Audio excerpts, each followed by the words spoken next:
Hi and welcome to the Homeopathy Health Show. I am Atik Ahmedbati, a fourth-generation homeopath with over 20 years of professional experience in this field of healing. In the Homeopathy Health Show, I'll be talking all things homeopathy and natural, with guest interviews, tips and advice, and answering some of your questions. Homeopathy is truly a unique complementary system of healing suitable for all ages, young and old. I'd love to hear from you and welcome your questions on homeopathy and how it can or has helped you. Feel free to email me at health@liketreatslike.co.uk or visit www.liketreatslike.co.uk for more information. Whilst you're there, take a look at the Knowledge Academy and blog section where you will find interesting information. Both sections are growing day by day, so always check back. So let's begin today's show on UK Health Radio, the world's #1 talk health radio, real feel-good radio. Now in today's podcast, I'm joined by Nimisha Parekh.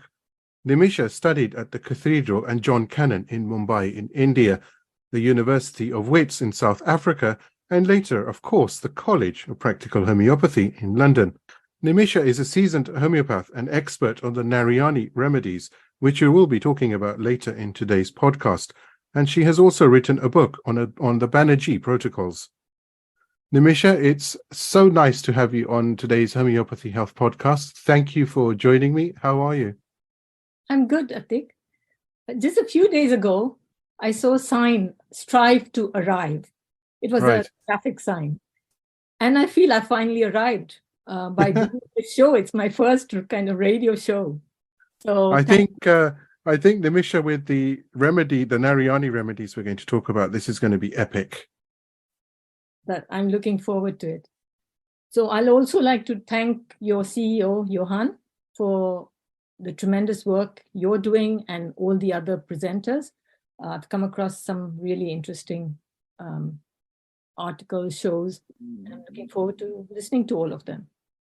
It is, you speak about Johan, it's absolutely amazing what he's achieved. And just last December, UK Health Radio celebrated 10 years of being on air.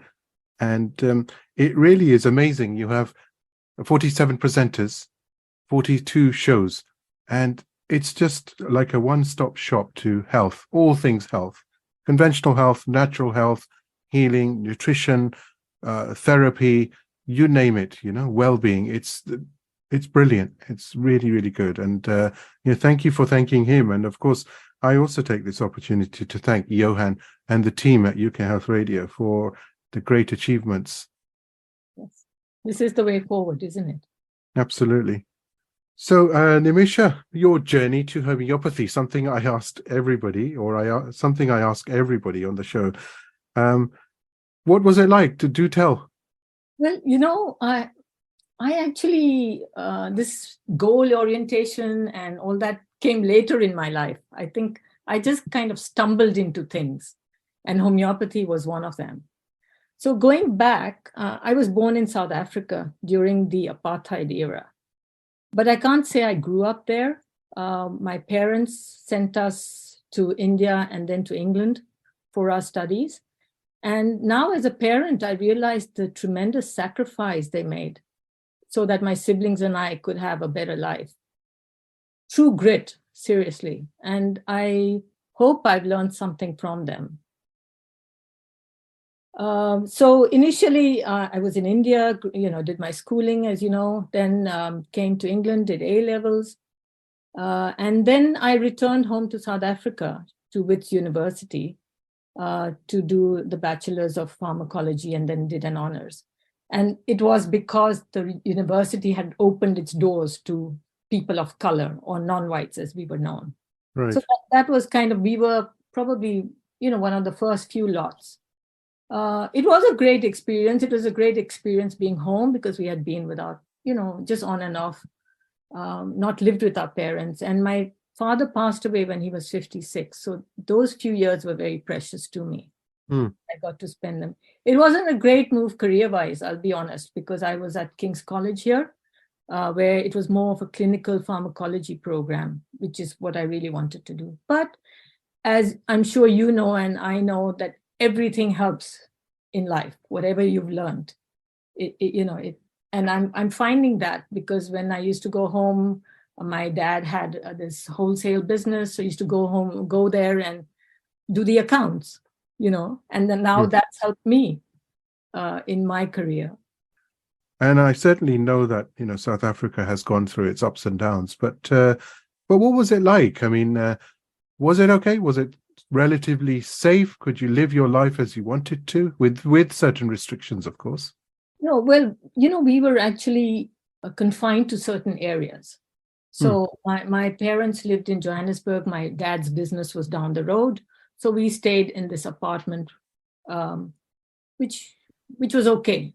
I mean, he could frankly afford something really nice, but because of the apartheid, we were restricted to that area.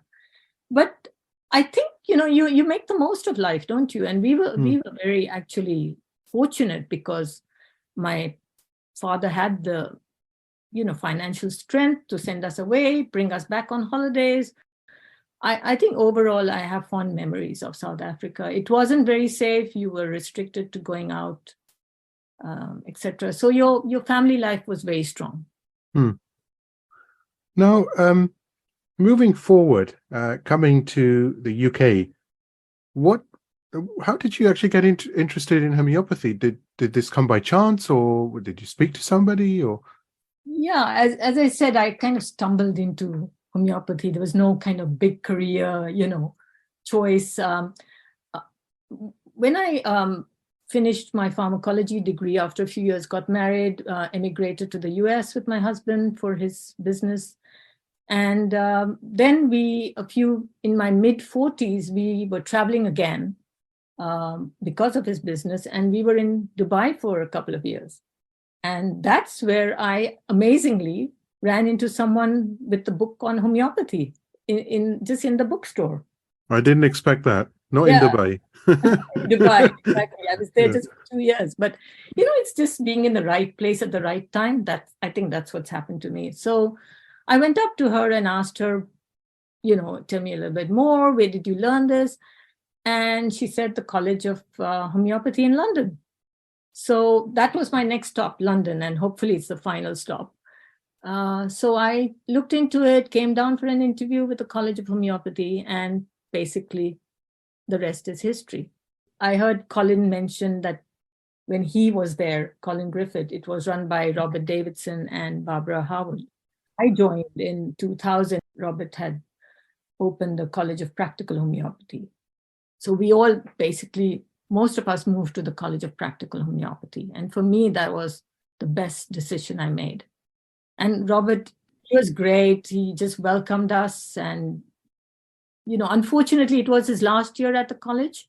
He was retiring. But then another great person in my life, Ellen Kramer, took over the college. And I will say she's my mentor. She was just so encouraging and giving. Alongside her late husband, Tony, I would say my career really launched off from there.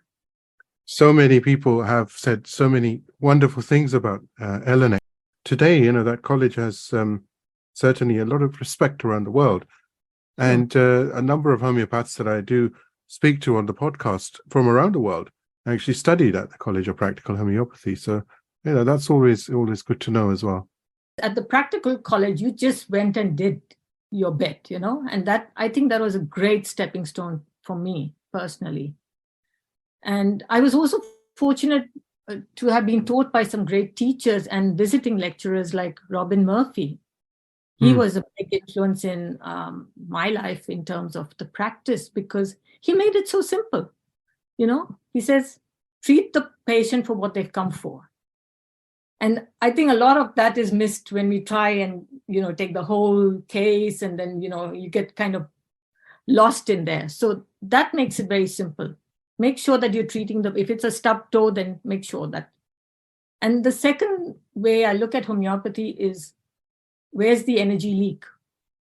So stop that leak. And once you stop that leak, it can either be just an acute and your body will just start recovering, or, you have to go deeper. And it was interesting. Yesterday, I had this light bulb moment because we have, the recessed lighting in the kitchen and then Right. tiny bulbs. And a few days ago, a bulb had gone off and it was affecting, the room, the kitchen once I was cooking. And anyway, yesterday my husband said, "Oh, I fixed that bulb." I said, "Oh, I didn't notice that." Because, I had grown accustomed to that kind of light. And this is what happens in health, doesn't it? We have this little bulb going off here, bulb going off there, but then our body just climatizes to that till it can't anymore. There's just total. So this is the thing about fixing those little light bulbs and then raising the energy so that you can recover from whatever else is going on. I was thinking of the word, how the adapt and adaptability, how the body adapts. So you mentioned your light bulb. In the bitter cold of December, our boiler decided to break, literally. And physically, I mean, the pipe broke. It always happens when it's... It always does. And for 2 weeks, we had cold water. So the first day was, of course, it was torture. The second day wasn't too bad. Now, by the second week, we had adapted, and I can't say we were comfortable, because in the winter you need hot water, right? And there's so many things you need water for anyway. But we had adapted, and it wasn't as bad as it was. We were at about 20% negativity, compared to 100% on day one. So it's amazing. But that example and what you've just mentioned, but it also relates to health, because the body adapts. It's fascinating, isn't it, that someone who, God forbid, has blood pressure or has diabetes or has neuropathy or any other condition, any debilitating chronic condition, that how they're able to still continue, how amazing this machinery is of the human body and how it's been created, that it does adapt. Of course, there's pain. I'm not saying, it's easy. Of course, it's not. But the body is a fighting machine, isn't it? It still is able to carry on, but you can adapt and still have a relatively good life. I'm not saying that's right, but what I'm saying is there are places where people don't have access to hospitals, to doctors, to homeopaths, to, therapists. So all they have to rely on is upon themselves, and they adapt, and they're able to still live out a relatively normal life, So it makes you wonder, doesn't it, how brilliant the creation of the body is. Yeah. I think it's I know you've talked about this on the shows. It's just the environment has gone so bad, with all the electronic stuffs, etc. So I think we all kind of vibrating at a certain level, and we, as with all the tools we have, we need to raise that vibration so that we kind of remember what it is like to be really well. Well, I for those listening in, just for this podcast, as we're talking about frequencies, I have 5 different frequencies that I'm surrounded by at this moment, just to record this podcast. So, and that's just for the next hour or 90 minutes. But then during the day, there's so many other frequencies, it's so many. I mean, where do you start? And, everybody is very highly strung. And I've mentioned this on the show a few times now, but it's so true. As each passing day goes by, I found that everybody, not everybody, let me rephrase. I always start saying everybody, and then I track back. But I mean, majority of people, certainly that I come into contact with, are I would say, highly strung or on edge. There's always something that's bugging them, or they're not happy about something, and it's almost becoming. It reminds me of the Narayani hysteria mix, actually, which we are going to go into shortly. But you get what I'm saying, Yeah. It's a perfect remedy, actually. I know we're going off on tangent, but it's a perfect remedy for being highly strung nowadays. Well, that's okay if you go off on a tangent. Normally, I'm all over. But it is worrying, though, isn't it, Nimisha? Because we're bombarded with different electromagnetic frequencies, the radiation of different types. The climate's not very safe. It's not very good. The news is always so down and pessimistic and so blue. Of course, living in England, the weather doesn't help, does it? It's all raining one day, snowing the next. Exactly. And the soil, of course, the soil being depleted, as you mentioned before. Yeah, the soil is not helping us. So much needs to be done. Mind, body, and spirit, totally, Well, just a little tip that I learned, not that I do it much, but there was there is a homeopath, I think he's retired, that's why I said was Roger Dyson, who says to take a hairdryer, switch it on, but turn it the other way around and go up and down your body. So apparently your electrons, etc., get neutralized. Right. But that's to kind of protect yourself a little bit. So that's maybe something we can all start doing. Must be as a way of grounding, isn't it? Yeah, it's a grounding, yeah. But in summer, I tell you, as you know very well, just take your socks off and go for a walk in the park, as long as it's a clean grass, of course. But it's so therapeutic, isn't it? To ground yourself. It's just wonderful. And maybe that's the innate ability of a human being to know, and that's why going to the park is such a delight. Yes. I had a strange experience. I've always lived in the city, but I'd gone out to the countryside. There was a workshop on the flower essences, not the Bush ones, the Australian. So there was a workshop with Ian White, and it was amazing. And when I was driving back, I actually felt everything closing in on me. Right. It's very weird because I've always lived in the city, but just that transition was so great for a couple of days. Which again is, we're going to go off on a tangent, but the Bach flower remedies, the Bailey essences, and especially the Australian bush flower essences, they're phenomenal, aren't they? They really are so good. And I use a lot of them for hormonal issues, hormonal complaints. They work wonders. Yeah, even the Alaskan. I like the Alaskan as well because they're more cooling, but I guess there was a time and place for everything. Now, because the Narayanis have the Bach remedies in them, I've kind of not really, I guess basically stopped using the other ones. But yeah, they're all great. Which takes us certainly to your expertise, or one of your expertise, one of your areas of specific interest that you've spent many years on, which is the Narayani Remedies, or the Narayani system of medicine, let's call it. Now, for those who don't know what the Narayani Remedies are, it will be good to hear it from the expert, what they are, and then perhaps you can also explain, or tell us rather, what it was like, because I know you traveled to South Africa and to India, and you've spent a lot of time looking and researching the Narayani Remedies. So do share, because I think that's really going to be an eye-opener for everyone. Okay, that's great. Thanks for the opportunity to do that. I won't say I'm an expert. I just, again, happen to be in the right place at the right time. She is an expert. Well, Narayani Remedies are combination remedies in a nutshell. But they're more than just putting a few remedies together. The person behind them was Swami Narayani, who actually was just going to the ashram for yoga, the ashram in South Africa. And there's kind of a whole lineage there.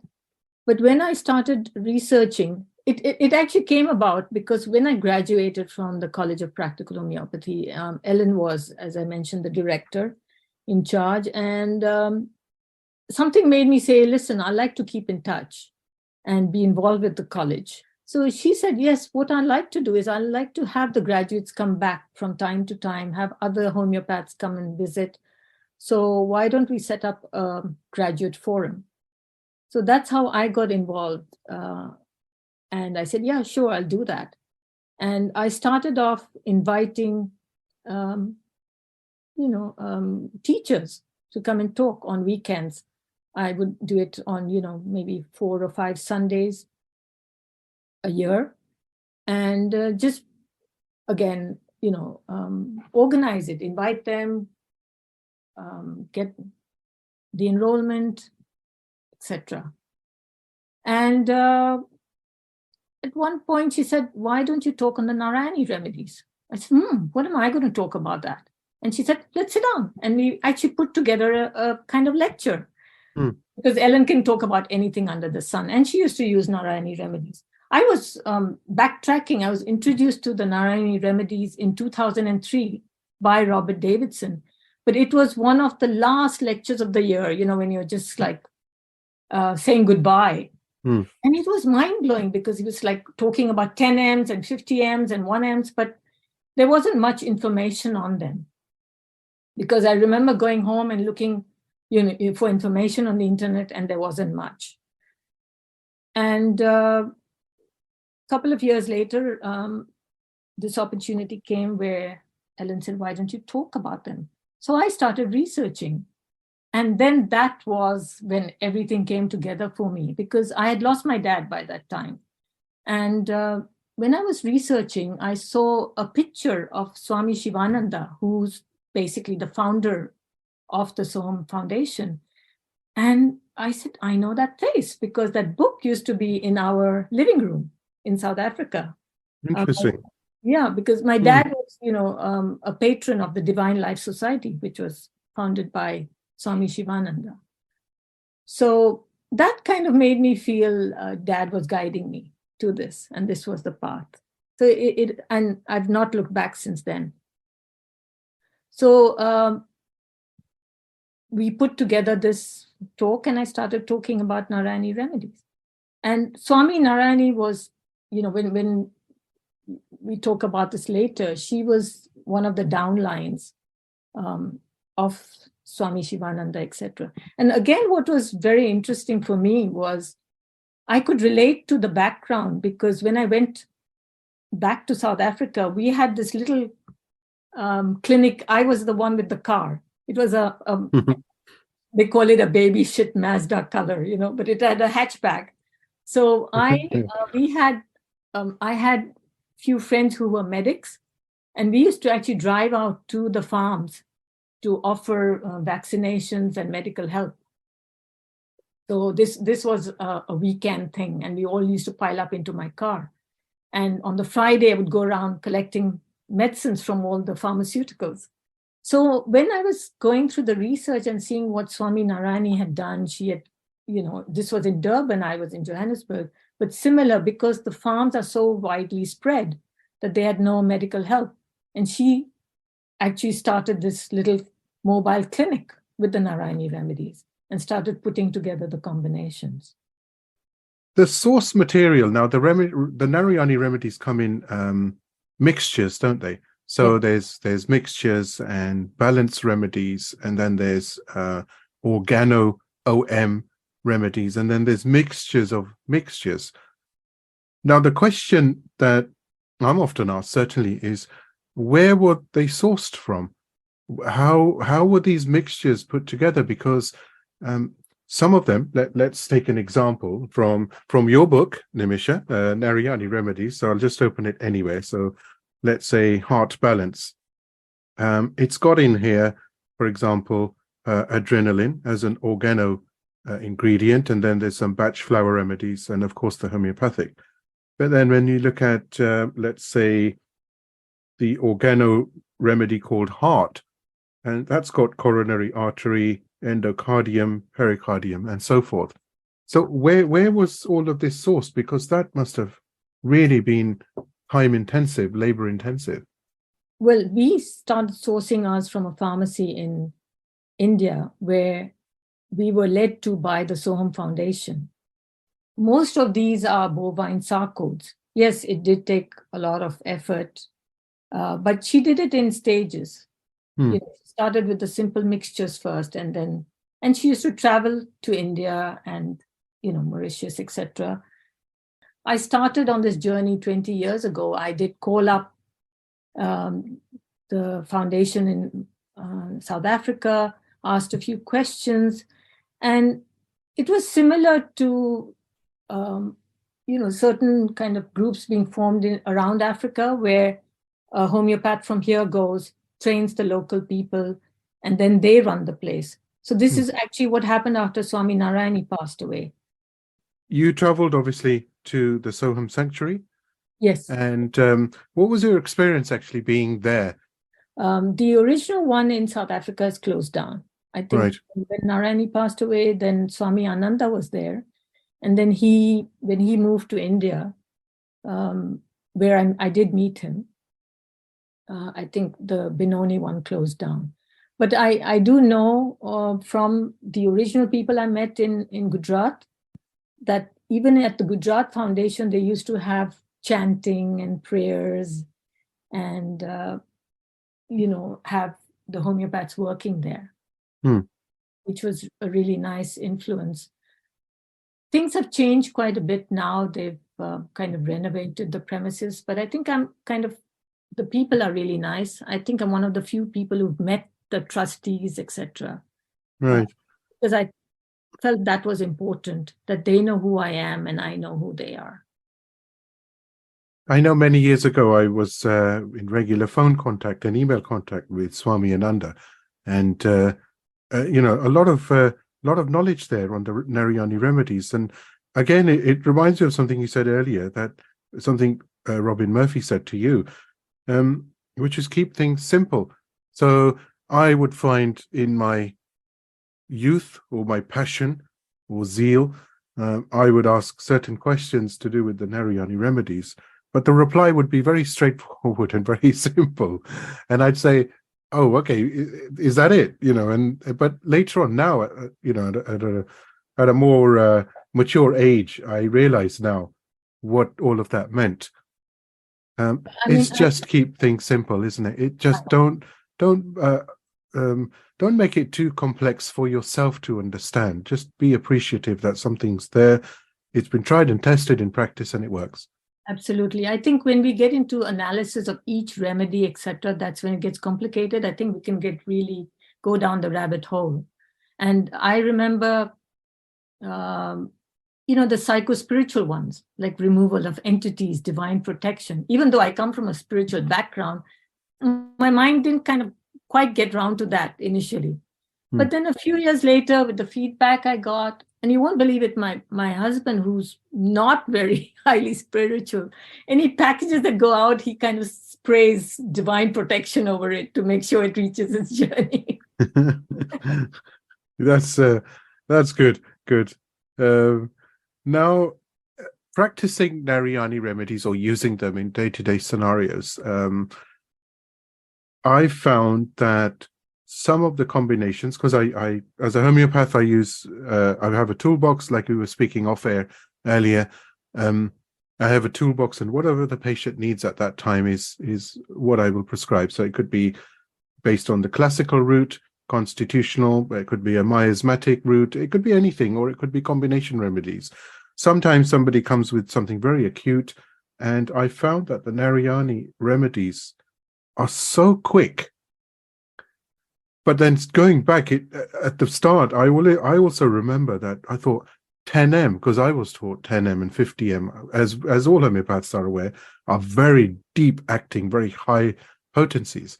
And I thought this can't be right, because there's so many combinations which are so strong, so deep acting. 50M is huge, isn't it?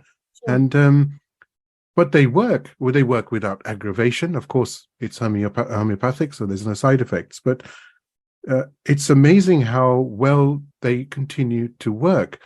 And it's like the hysteria mix. We were joking about this, but that's such a apt remedy for today, and it works wonders. It doesn't mean it's that's the remedy and it's going to cure everything. But certainly to get a patient who is experiencing the symptoms related to that mixture specifically, or one homeopath feels that patient will benefit from, it works within days, doesn't it? It's just phenomenal. Yeah, I was at an ARH conference one of the years, and someone came up to me and said it worked great for her daughter who was taking exams. And that's really phenomenal, because, you can just freeze up prior to an exam or even during an exam. And she said this remedy worked beautifully.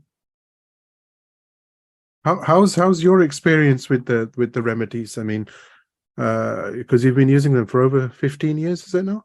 Yeah, I mean, I think we don't have a formal forum, but wherever I go, besides using it in my own house. You won't find a painkiller in my house, by the way. So it's Okay. like I've got a slightly sore shoulder. Just went and got the pain 10M. And, I was fine. This was yesterday. And then I was reflecting. Actually, that got used up very fast because the pain did come back and I had to take reboot it. So this is the thing, that what you're talking about, the high potency, is because it's matching the level of my pain. So a 30C would not have really done anything, I think. That's absolutely true. I 100% agree with what you just said. And that's actually a very important point for homeopaths as well, that I always I come across patients who are, let's say, belladonna is their indicated remedy for whatever the symptoms present, and or let's say, take another example of arnica, and they've been taking 30C and they're very upset because they're saying, oh, I got this and I started using this, I bought this off the shelf, I bought it online, and it's a 30C or it's a 6C and it's not working. Potency is so important. It depends on the patient, on their situation that they're in, the severity of the condition, the actual vibration, the vibration of the patient, him or herself. And that's where the potency level comes in. It depends. It could be a 30C, but nowadays I've actually found it goes above 30C. It has to be, generally I find it's 200C and above where you find a result, because I give the same remedy back. They say, oh, but we've taken belladonna or we've taken arnica. I said, no, you haven't taken it in a 200C or a 1M. And lo and behold, the same remedy works. I'll give you another example, actually, personal one I had. After I had completed a workshop in Cornwall, actually, and I was all relaxed, and didn't see this sign saying, mind the step, and I went flying. I was going to be actually literally flying to India in 2 weeks. And no pun intended. Yeah, no pun intended. But I actually fell on my ankle, which I had previously dislocated. So I was lying there in absolute terror. So it wasn't just an injury, it was that terror that overcame me. And fortunately, I had the remedies with me because I just stalked on them. So I took the paramedic rescue, which has got rescue remedy in it, the injury, etc. And it's a high potency. And it did the trick. So this is the thing. And I thought, when you're injured, it's not just that. You have to really then ask, what was the feeling? Was it just a small injury, or this was actually terrorizing for me?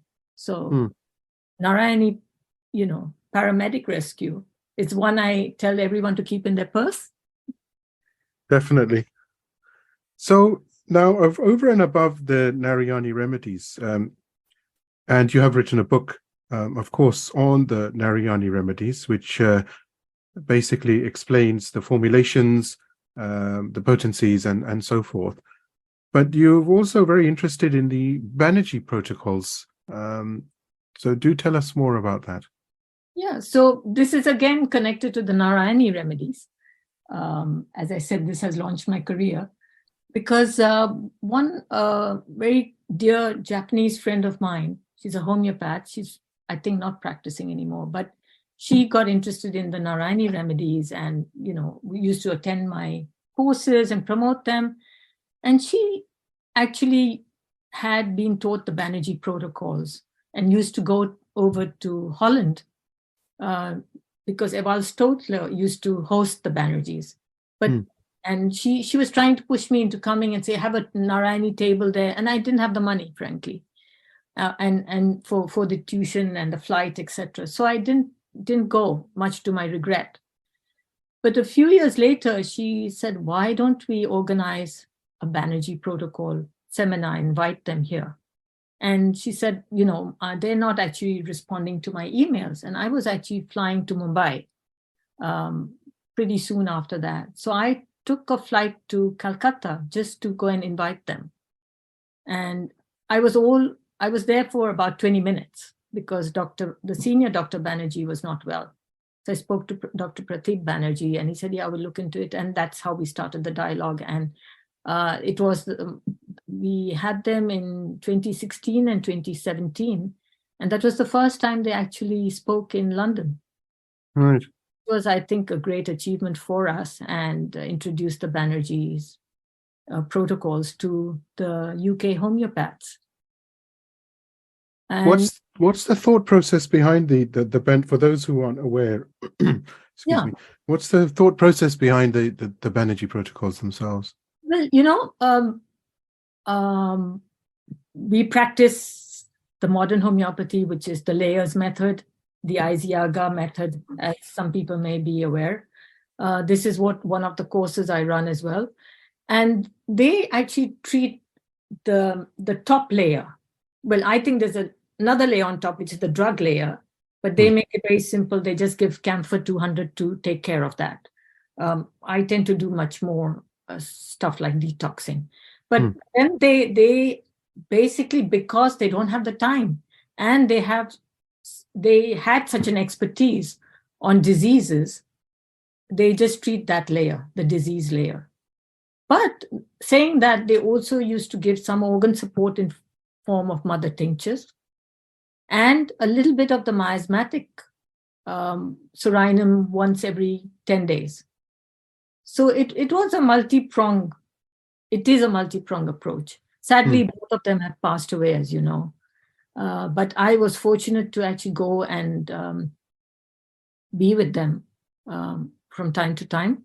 I was, after they did the seminar here, I was invited to their 150-year celebration in Calcutta. And again, fortunately for me, they had to postpone it because their chief guest was the president of India, and this occasion was on a Monday.